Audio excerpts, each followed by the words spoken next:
Hello folks, how's it going tonight? It's Matt from Humby'sHive here with Lucy again. We are here on Tuesday night. We're going to be scrolling some more. I'm just going to check the Woods page real quick, see if we can't share this video.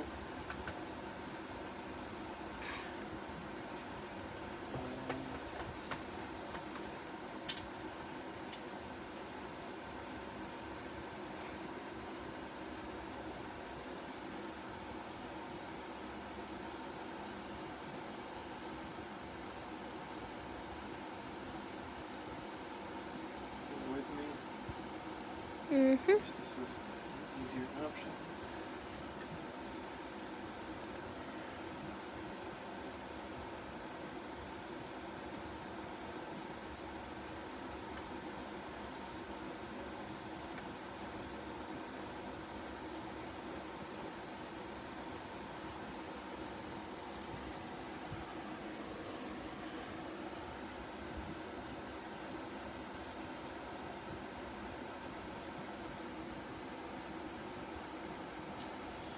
Alright, we're going to be working on some coasters, some ornaments tonight. This is the Rochester logo. This is from the area that we live in, Rochester, New York. This is their city logo, and I had a request to make a couple ornaments. We are using some walnut, and I believe this might be maple. So I'm double stacking those, and then we're going to cut away at the pieces. We'll glue them together. Another ornament we're going to be doing is State of New York. We're going to eventually be filling these with epoxy, and we'll do that at a later live. So let's get started. Handy dandy glasses.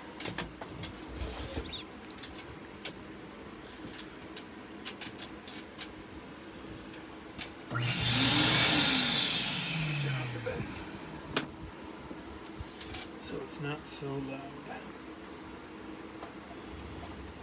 What I'm going to do with this one, our first cuts are going to cutting the backer and the top pieces together so that they match up, and just connecting these two lines.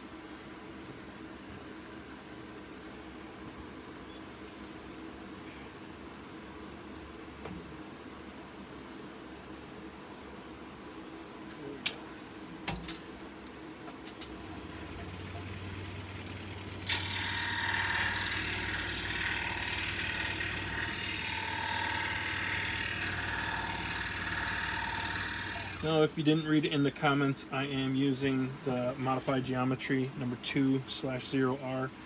They're really tiny, thin blades. We're going to try not to break any tonight. We have a tendency to break them, but we're going to go nice and slow, and we'll see what we get.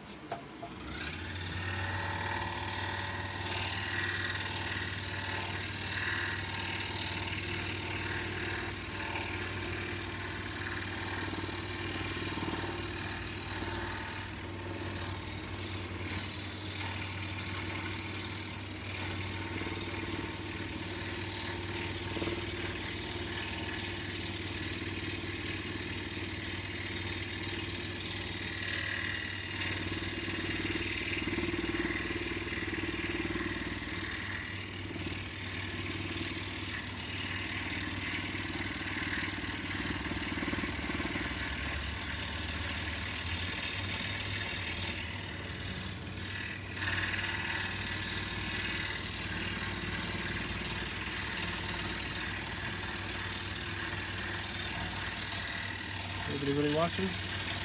18 people. Wow.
Melanie said you make this look easy.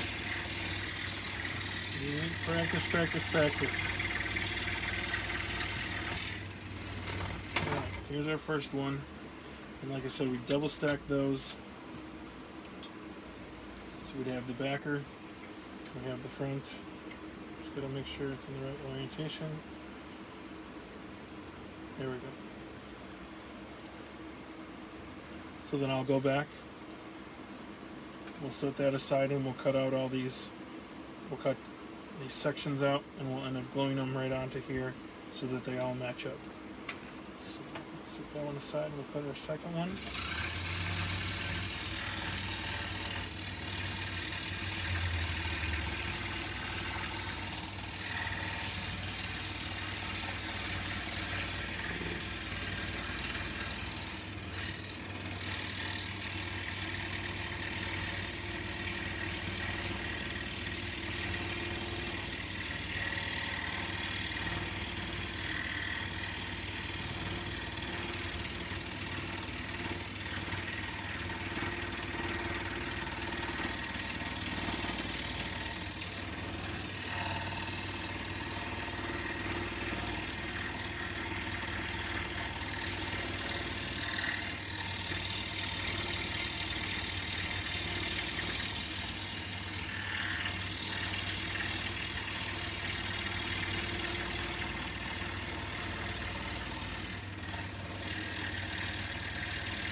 And there's our second.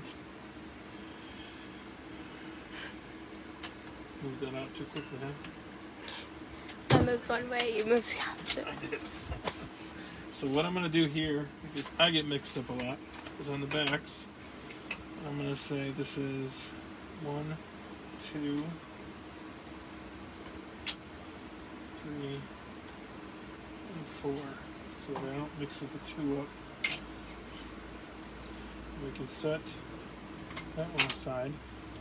And this is going to be 1, 2, 3, 4, 5. And if you can tell, this is the layout of it's called Rochester's the Flower City. So this is supposed to be the flower, and obviously if I turn it that way, it looks a little odd. So this is the correct orientation of it. So I'll just mark those so we can lay them all out on the backer when we're all finished. And then I'll do the same for this one. 1, 2, 3,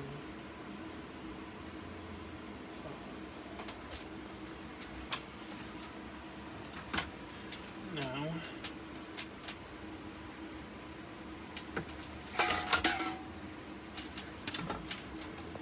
drill some holes. Now I'm using this micro adapter for these mini drill bits. You can get these at Bearwoods too. They're really tiny. They much tinier than, I think it's the 1/16 that comes in a normal set. These are much smaller, so they work really nice. We're gonna drill out all these sections before we cut them all out.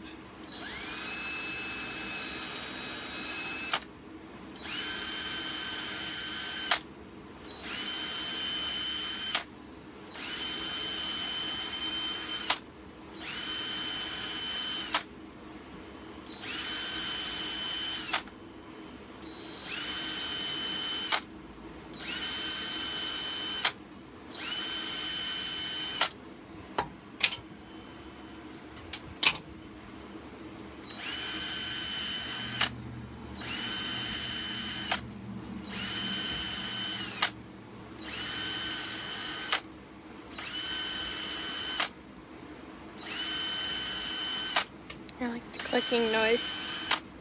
Stopping? Mm-hmm. Mm-hmm.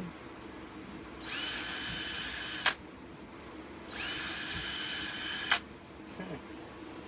Now the inside cuts. I should put that with the right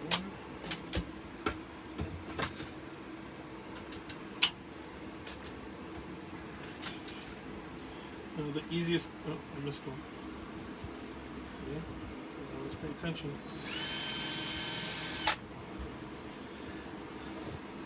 The time that I have the blade break the most is when I'm locking everything in. With this Pegasus chuck head, it's really simple, really easy. You don't have to over tighten anything. But I do like to leave these blades a little bit loose, give them a little bit of slack, so that when you do pull this tension lever, it doesn't snap that blade. And sometimes I forget to do this, but it's just a little trick that I've come up with. As you can see, there's a little bit of slack in there. And then when I pull that tension, it just pulls it just enough to get them tight, but not enough to snap them. So.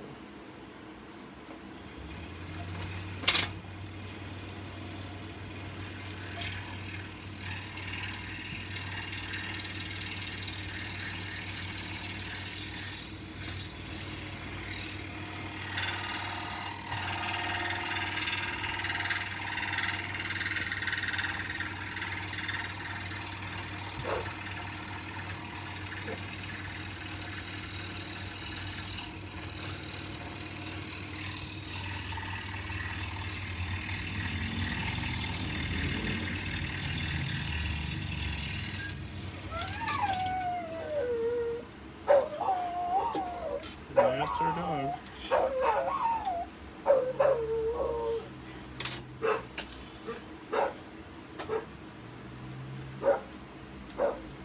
Anything for attention.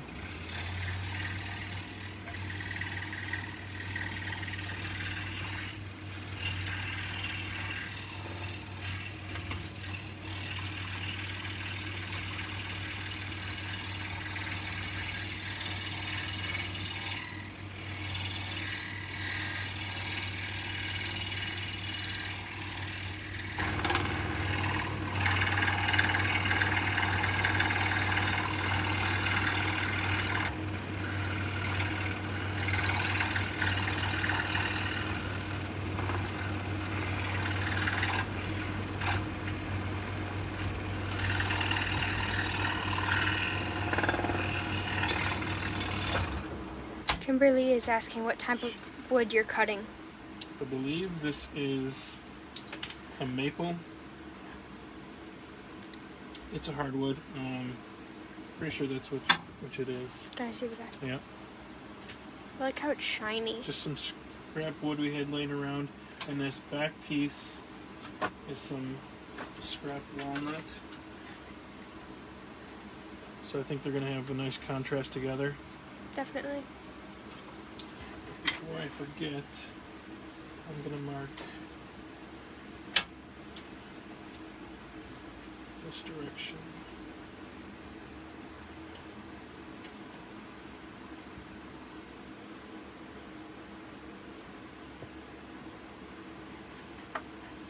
So I know which way is up.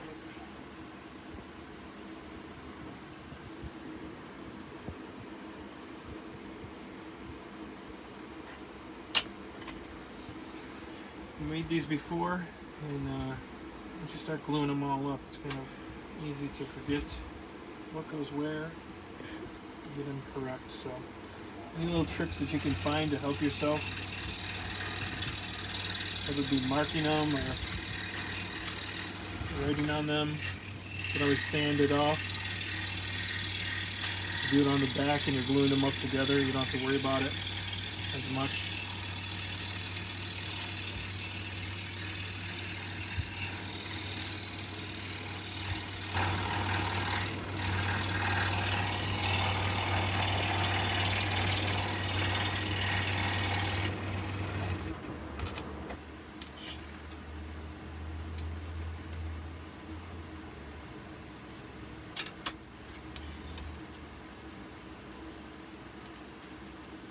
Shop dog.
Love you.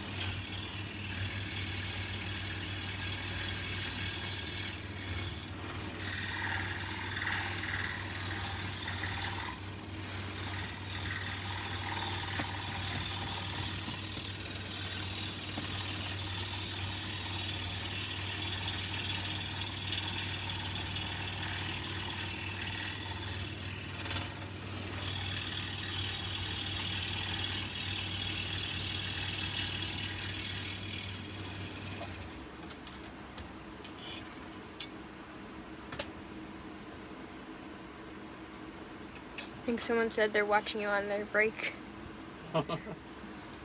It's a great time to come on my break. There you go. So quite a few watching? Yes. Around 18 to 20. Very nice. If you guys have any questions, feel free to ask. Lucy will let me know if there's a question or a comment. Yep.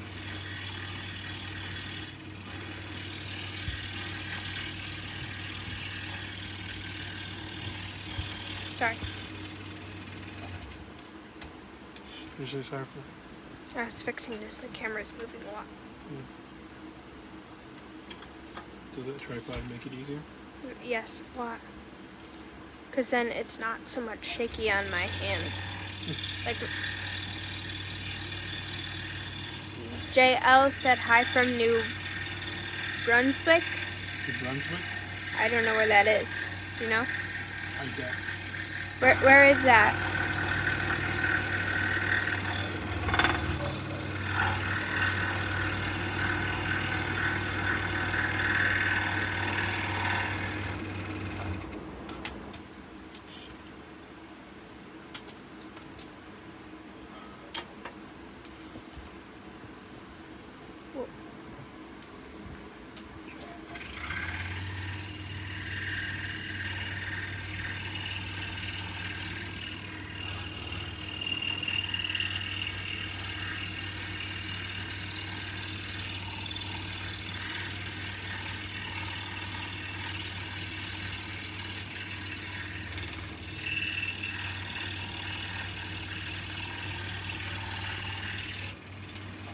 Oh.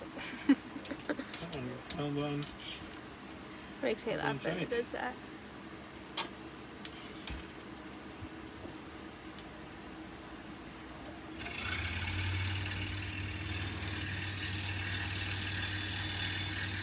So Kent is asking, you appear not to have a load of tension on the blade.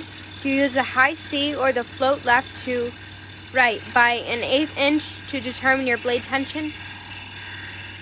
Hold on. Let me finish this up and I want to hear that comment again. What did you say? I said let me finish this cut and I want to hear that comment again. Okay. Okay. Read it again. You appear not to have a load of tension on the blade. Do you use the high C or the float left to right by an 1/8 inch to determine your blade tension? Sorry, I have a hard time reading. I don't know the answer to that. I know that this saw is preset with this tension knob right back there. Prior to getting the saw, it's tested, this knob. This is the tension knob, which then allows this tension lever to act accordingly.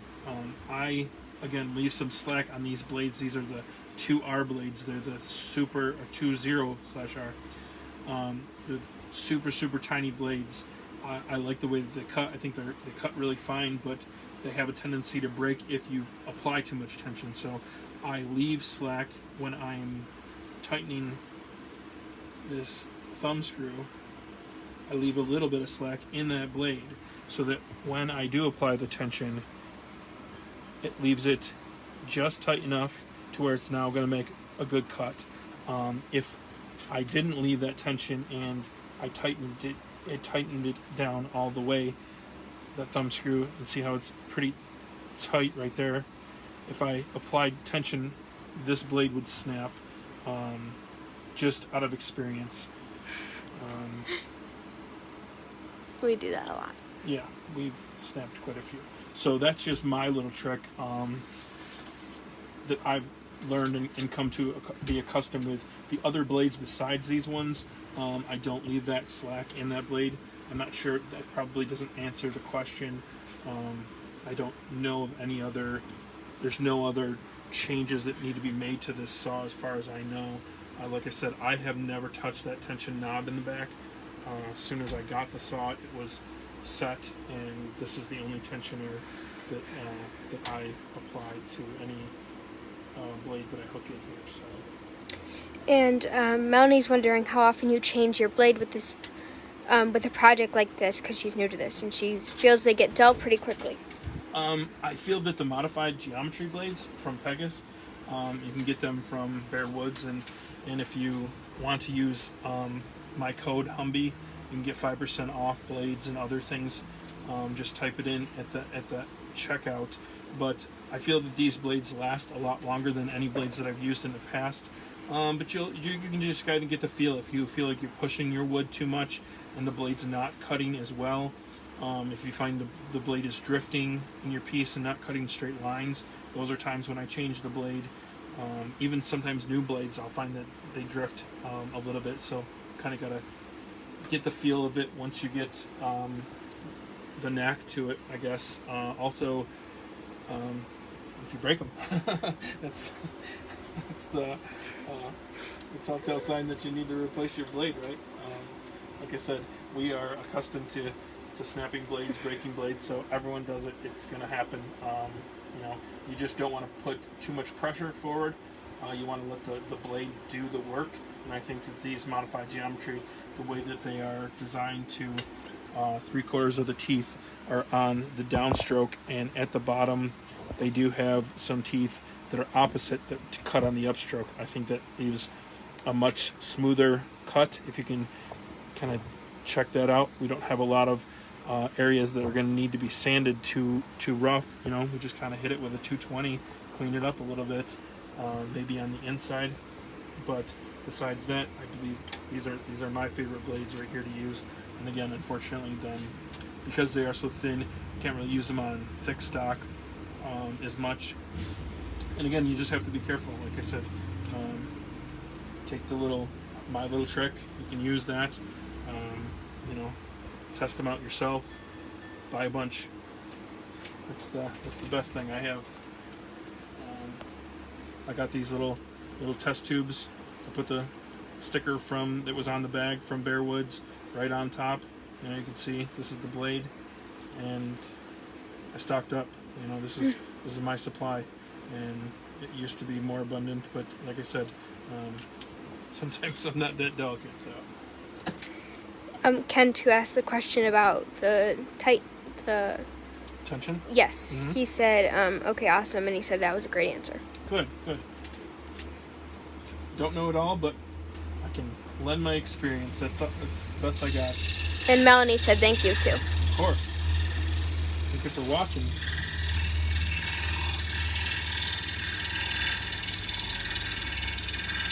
So are the little triangles, are they going to go on the top piece? Yep. So I'm going to cut this one out for the show.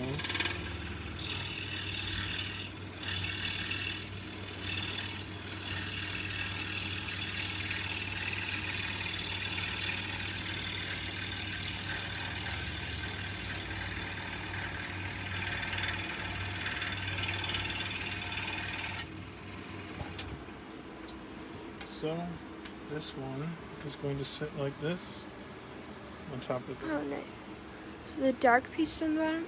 Yeah. Okay. You can kind of get the idea. It's going to sit like that.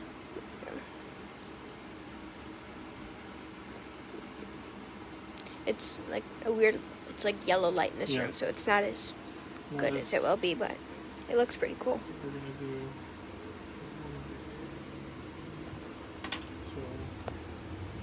Peel this tape off.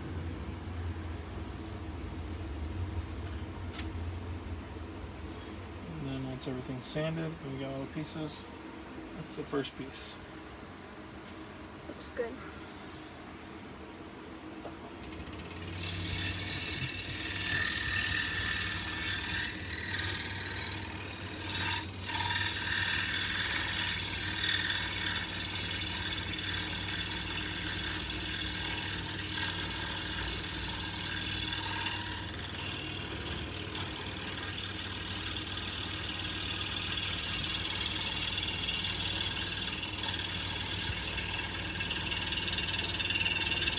Is the 5, like that thing, is that gonna go on there too?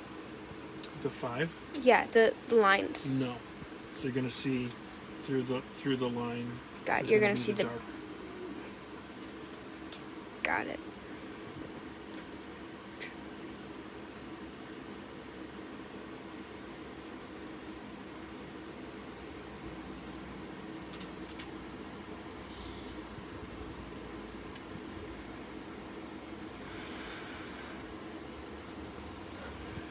Will you put the little star thing in the middle to help you glue it up? Oh yeah, I definitely will.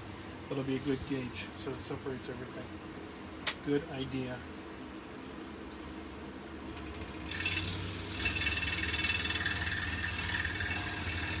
Julian says he points the little blower thing away, away from him, so it doesn't blow at him. Do you?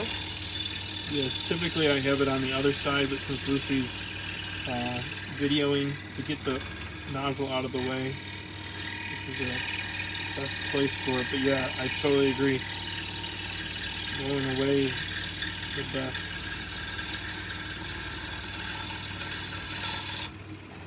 That was one of our workarounds, right? Yep. To get that out of the view. And this makes it easier because I can hold the end and it'll go out farther Nice. than me holding just the end of the phone.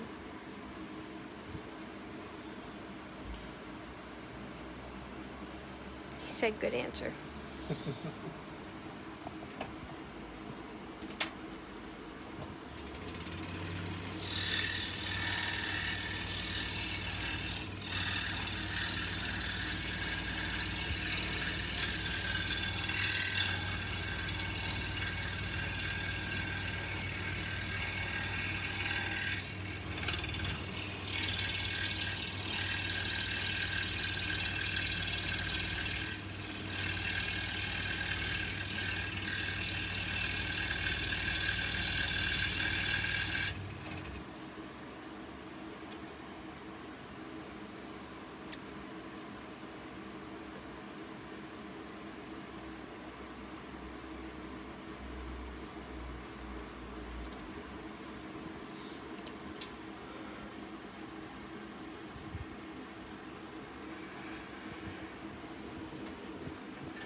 Looks like a snowflake or a human. Yeah. Put a little head on it. It's like you could put that in the middle Yes. to help you space it out. So we can do that.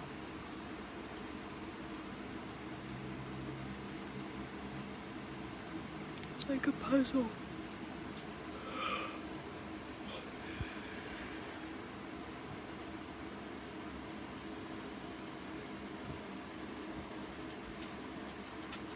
Shop box back.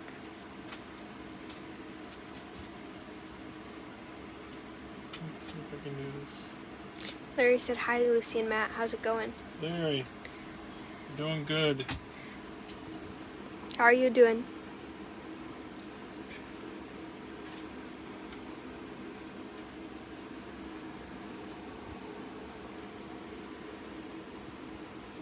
So that's pretty much what we're going to end up with. Kind of see all the pieces are going to line up once we get everything sanded. We can glue it up, and there'll be our ornament. Great.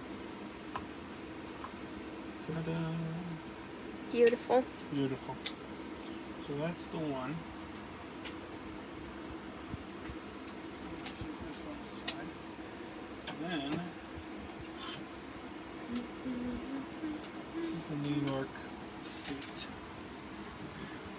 idea with this one is to fill it in with epoxy. This is just a little mock-up that I had drawn, and I put a heart up there in the Adirondacks. So I had made some ornaments for a place that we go to stay up there. But this one, we're going to cut out the center, and I think then we'll end up going back and making this outside a little bit wider. And in the center we're going to fill with epoxy, not this evening, but eventually. I'll have to grab Ted for that one. Yeah, Teddy likes doing the epoxy. How are you making that line so straight? I'm trying to keep it the same width all the way around. I was cutting something for school today, and the one half was so skinny, and the other side was so Dean said, "Love the table surface with all the holes. They must truly help keep the sawdust down." They do. If you didn't catch the beginning, I forgot that I had the vac on. And I have a shop vac. If you can show them, Lou. It's right down here, hooked to this dust collector. It really works really well, but the problem is it's just loud. I have it hooked to my foot pedal, so every time I turn the saw on, not only does the scroll saw start, but the vac starts. I just have it turned off for the video's sake, that you're not hearing the shop vac the whole time, but it does. Super surprised how well it works, and just keeps everything less dusty. But And the little blower helps too. yes, this blower is a lifesaver for getting the dust out of the way while you're cutting. It's a big help. Then you'll end up cutting into sawdust. You're just cutting sawdust finer if it's in the way. Cut the dust.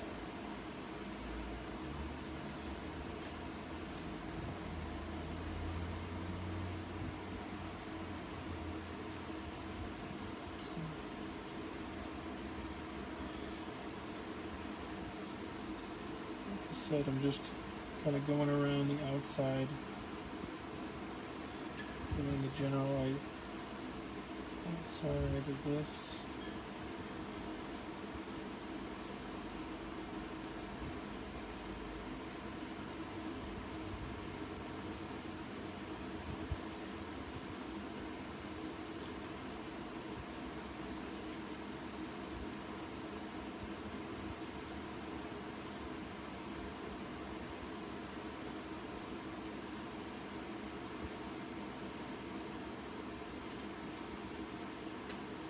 That should do. So I might even great. cut on the inside of this line so that outside is a little bit thicker. But Wait, so what are you going to do? so first I'm going to cut out the inside of this New York State, Mm-hmm. and then we'll cut on the outside, and we're going to fill. And now that I'm thinking about it, we may fill it with epoxy before I cut the outside. Does that make sense? So it's just going to be the state, nothing else around it. But the inside will be epoxy. So the inside will be missing. This will be the outer line. So it'll just be like the outline of Yeah. it. Okay. So just the wooden outline with the center epoxy. And the heart, are you going to glue down and then we'll go around the heart? No, the heart is just on this pattern. I didn't take it out. Got it. Makes sense. It was on it when I cut the ones for Lake Placid. So Yeah, I think you should cut the outline after, so then you have, like, around it in bigger case. surface. Yes, and around it in case you get some on the outside or anything. Right. It'll look neater in the end. I'm going to try to stay away from this line and try to give us as much outside as possible.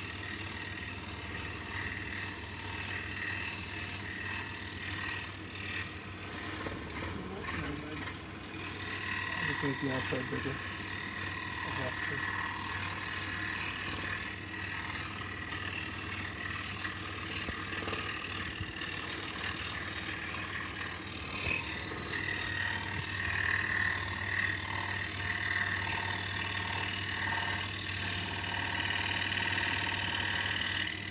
New York is so weirdly shaped.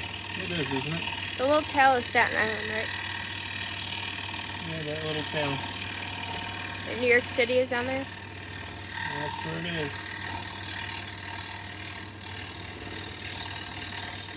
Anyone's wondering, this is where we are. I was about to ask. Right about there. So we got Buffalo, Syracuse, and Rochester. Lake Ontario is right there. That's us, that little dot. You know New York very well, Dad. I've lived here for 41 years now.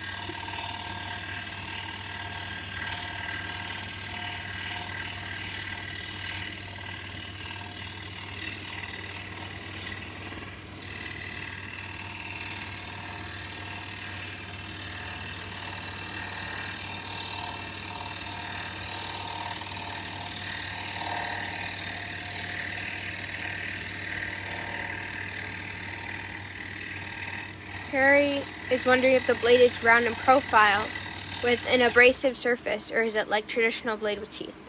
This is a traditional blade.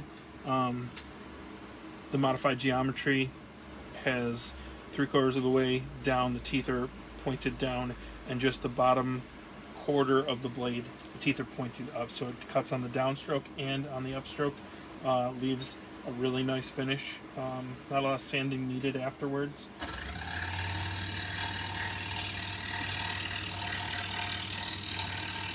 If it didn't have the ones at the bottom going up, would you have to sand more? So what that does is, as the blade is pulling up, it's pulling the sawdust out with it too. Oh. Those And it blades, doesn't. yeah, those blades, they work. And it doesn't leave the little wispies on them. Sometimes they do, yeah. You get a cleaner edge with this one because every time it's coming back down, it's coming back up the cut. That's why I have like the line of sawdust where you just cut because it's bringing it up. Yeah. For some reason, it's not blowing that out of the way.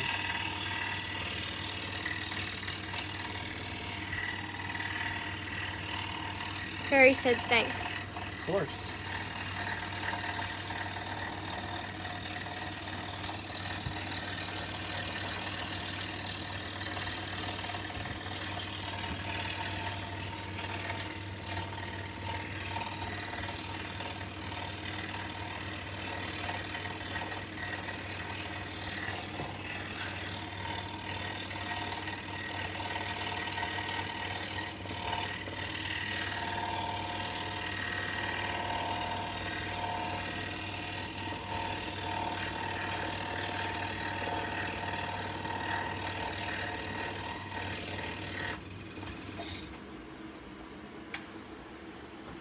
There's our New York.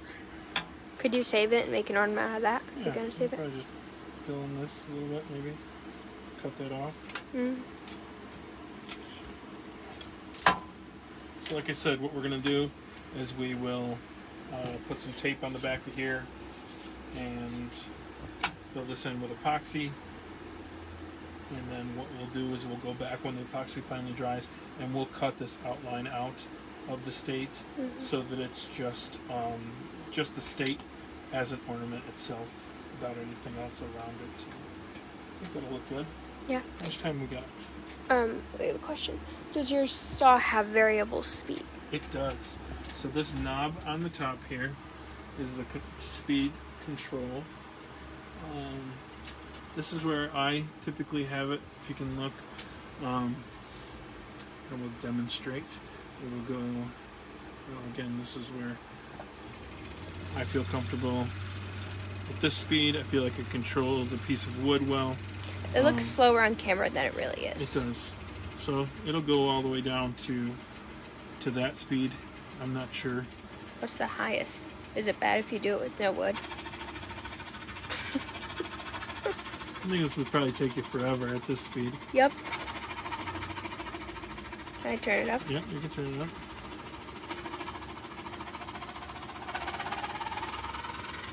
Where do you usually have it? Keep going. Right about a little less back off, just a hair. Yeah, right about there. Feel like I can control it the best there, but this even goes faster. Whoa. Yeah. And there, it's only going like this because it's going so fast.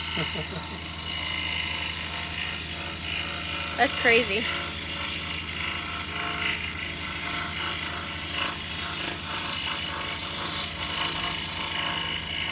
That's making me nervous. I typically don't cut it with it cranked all the way up like that. Like I said, this is the speed that I typically like it. I feel I can control it well enough. This Pegasus saw is definitely a game changer. I'm so happy I upgraded to this. I've said this in the past. This is, if you have the ability and the means to upgrade your saw, this is a great. This table, just the whole design of it. I haven't used the tilting of the head very much. We did use it for one project, that cupcake box that we made. We had to tilt this, but typically we're at 90 degrees. But I know other tables, the tables tilt. The head tilts. Seems like it's a different design. Like I said, I haven't used it all that much. But yeah, the vibration is way less. The chuck head is amazing. I'd recommend, even if you don't have this saw, if you can upgrade to this, upgrade your chuck head on your saw. Check Bear Woods, they have saws that are compatible to take this chuck head. It's just a game changer. The blades don't slip. It's super simple. This thumb screw and the lever, you have a thumb screw down below, and you're good to go. So, how many minutes we got? Well, Mimi's wondering if it uses a foot pedal. Yes, I use the foot pedal. I never really did before, but down there. I do. Since I've gotten the foot pedal, I like that a lot. Simple on off. When your foot's on it, it's on. Take your foot off, it stops. I know they have other types of foot pedals out there, but that's the one that I have. Tara says, I have a DeWalt, and I find it cuts too aggressively. The blade has too much back and forth motion. How does the Pegasus compare? So, the back and forth motion. If you're talking about side to side, and when you're cutting the drift of it, the blade, I think, is a major factor. These modified geometry blades, again, they're my personal favorites. I know that there's a lot of other brands out there, but I don't think that there's a lot of drift with these. The chuck head itself holds that blade better, I feel. And I believe the DeWalt, you can upgrade this chuck head. I'm almost positive that on their website there is a spot. And I don't think they're too expensive too. Definitely an upgrade. The previous saws that I've had, that was a major problem, was the blade slippage. You tighten it and it would pop out as you're working. Not break, but pop out. I have yet to have one where I've tightened this blade for the blade to come loose. I've broken them, but not come loose. And I believe it's the design of this chuck head and the way that the blade sits in here. And again, they are compatible with a lot of other styles of saws, so definitely check it out. Mm-hmm. They said too much back and forth motion. I don't think that's drifting. They said no, back and front motion. So if you're talking about this while you're pushing the blade, it's possible that you don't have the blade in there tight enough. The blade should be what's doing the work. Your pushing should just be you guiding it through. You should never be forcing your piece into this blade any more than just to get it started and to guide it through. If you were really feeling that you were having to push, I believe then your blade's probably not sharp enough. I believe that there's an issue with the blade itself. Again, maybe not being sharp, maybe being dull. ready to be changed. The blade and the teeth are what are going to do the work. So you're just the guide. You're just to help it through. You're just to follow those lines, or just to lead your piece through to come out with, your expected piece at the end. I hope that's answering the question. Perry says, thanks again. I'm learning a lot about saws. It's one of the tools I don't have in my wood studio. Yeah, this is a definitely a versatile machine. You can do many different things: inside cuts, outside cuts, big pieces, thick wood. There's so many different blades you can get for these machines. I have a stack of them that come in all different sizes, all the way up to this is the 2R. This is the 12. This is Big Bama Jamma. You're going to use this on. If you look, hopefully, try to. I don't know if you can see. Oh. Does that show? See the spacing between the teeth on those compared to the blade that's in there. Try to. I don't know if that helps, but yep, so that's good. The 2, and this is the 12 right here. So, comparable. You can do a lot of different things, cut a lot of different pieces of wood. I think we cut a box out of this piece of maple right here. I mean, this is 2 inches thick. So as long as it fits underneath, the head. Does this move up? It does not. So you have some limitations there, but I don't think you're going to be cutting much more of that.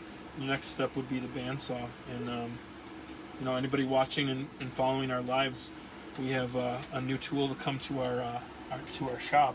We have the Pegasus Scroll bandsaw, which is unfortunately still in the box, but we are making some time this weekend, hopefully, to get that unboxed.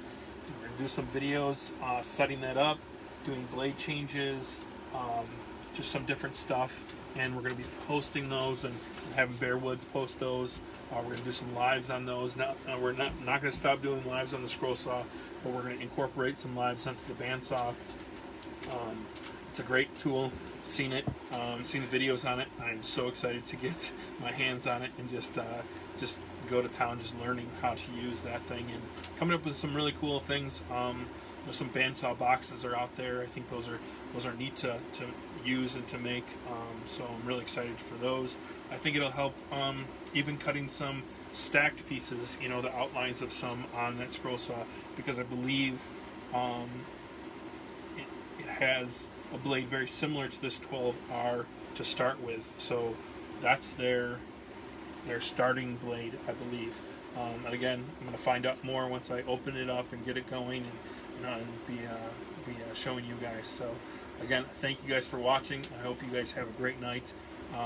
Again, post any other questions in the comments. We'll get to them. And thanks again for watching. We'll see you.